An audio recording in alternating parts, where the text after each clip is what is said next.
Tonight, politics from the pulpit on Easter? A Washington pastor slamming the religious right and President Obama sitting right there. When you go to an Obama church service, all you're going to get is Republicans being blasted. Political attacks are not what anyone would expect to hear in an Easter sermon. Usually, this is what Christians talk about, the good news. That holiday is sort of the heart of the good news. President of the United States chose a preacher whose sermon was devoted to claiming that Republicans want to force blacks to ride at the back of the bus again. What they heard in the sermon was anything but happy for Easter. A preacher who in his sermon said Republicans want to make women go back to the kitchen. He is not a politician. This is not a senator or a member of Congress or the president. This was a sermon. A church here that's been visited by presidents of both parties for many, many years. Why did the president sit there and listen to this? Why did the president not stand up and excuse himself? This is not the kind of sermon the president of the United States ought to have to listen to, particularly given in his honor and the honor of his presence at Easter Sunday services. So what exactly did the pastor say in that sermon? Well, the Reverend Louis Leon saying, I hear all the time the expression, the good old days. Well, the good old days, we forget they have been good for some, but they weren't good for everybody. It drives me crazy when the captains of the religious right are always calling people back. For blacks to be back in the back of the bus, for women to be back in the kitchen, for gays to be in the closet, and for immigrants to be on their side of the border. Ralph Reed is the founder and chairman of the Faith and Freedom Coalition. He joins us. Nice to see you, Ralph. Good to be with you, Greta. Ralph, I'm curious what you think of the pastor's words. Well, you know, Greta, I'd love to tell you I'm surprised, but I'm really not. If you look at these so-called mainline, I would call them sideline denominations, they've really been shrinking in both size and proportion of the faithful in the United States. For the better part of 4 decades, they used to represent roughly 30% of America's adult population. It's now declined to 15%, and the reason why can be summed up in this episode. You take the most sacred holiday on the Christian calendar, a day where you're really supposed to be conveying the greatest story ever told about the only man who ever lived on this earth without sin, the greatest man who ever lived, his life, his ministry, his death, his crucifixion, and then his resurrection, and the fact that people can find forgiveness for their sins through that faith in him. And to take that, Greta, and turn it into a platform to score cheap political points and to draw such an ugly caricature of one's fellow co-religionists. I mean, these are his brothers and sisters in Christ, even if he doesn't share their political views, I think is really sad. It's unfortunate. And I think it showed disrespect not only for 40 million Americans, but for the occupant of the highest office in the land who was in the congregation.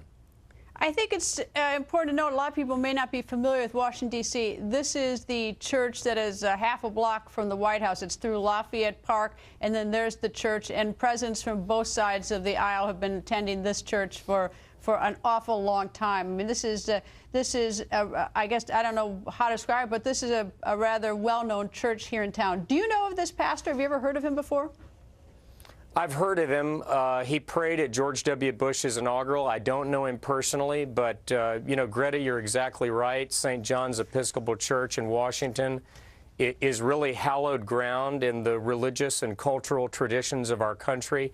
This is the place where traditionally a private prayer service is held prior to the inaugural of every president. And, you know, I think the thing that's so offensive about it is it's often those of us who are conservative people of faith who are accused of politicizing the gospel, I would argue unfairly.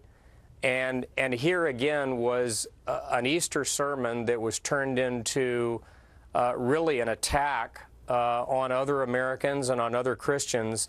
And the things that were said were so untrue to suggest that conservative people of faith want to go back to Jim Crow and the days of segregation, when in fact racial reconciliation has been one of their priorities. to argue that they want women to be second-class citizens again, when it was really evangelicals, Greta, and specifically evangelical women like Elizabeth Cady Stanton and Susan B. Anthony, who fought to give women the right to vote. This was a very ugly and offensive thing to say about people of faith. Well, there's no indication that President Obama knew anything about his sermon before he went in there. I'm curious, do you think that the pastor took just a full opportunity, knowing that there would be a spotlight because it's the President of the United States there on Easter Sunday? Is that why, or do you think this is probably a rather common sermon for him? Well, I think that, and of course I can't know Pastor Leon's heart or his mind or his intention, but it doesn't seem coincidental to me that this occurred the week of the arguing of the marriage cases before the Supreme Court, because it's part of this drumbeat that we're hearing, Greta, throughout our culture, and especially among the opinion elites. If you support traditional marriage, you're a bigot. If you believe in reforming welfare, you're a racist. If you believe in the importance of the family as the most important Department of Health, Education, and Welfare ever conceived, then you want to put women back in the kitchen. And what it shows is the desperation, Greta, of those who can't win based on facts in the argument, and so they engage in smearing and catcalling and drawing ugly caricatures. And you know, last week when Congressman Don Young of Alaska used a term referring to Hispanics that was derogatory, immediately Speaker Boehner condemned it, Reince Priebus, the chairman of the RNC, condemned it. But today, the White House refused to distance the president from these remarks. And I call on the president tonight, not just through a spokesman, but through a statement issued over his name, to make it clear that these things that were said in his presence, he not only doesn't agree with them, but he finds them deeply offensive. All right, well, that's one of the questions I'm going to ask the viewers in a second, but I'm just curious, we have about 20 or 30 seconds left. So you think that the president, having been there and not known the sermon was coming, of course, but having sat through the sermon because of his position, his job, should now make a comment about it? Well, he's being asked about it, and he's going to continue to be asked about it. I mean, Ed Henry with Fox News asked Jay Carney about it. The president will be asked about it. I think it's entirely appropriate and would be well within his responsibilities. Just say, listen, I had nothing to do with this. I was there worshiping with my family. I don't agree with it, and I don't think most Americans agree with it.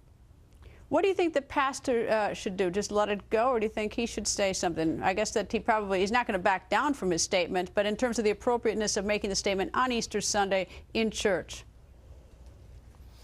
Well, you know, I think he should apologize for the inaccuracy of the remarks, the ahistorical and unhistorical charges that he's leveled against conservative evangelicals and other co-religionists. But at a minimum, I don't think he should use an Easter Sunday sermon as a platform to make cheap political attacks on other Americans. Ralph, thank you. Nice to see you, sir. You bet, Greta. Good to be with you.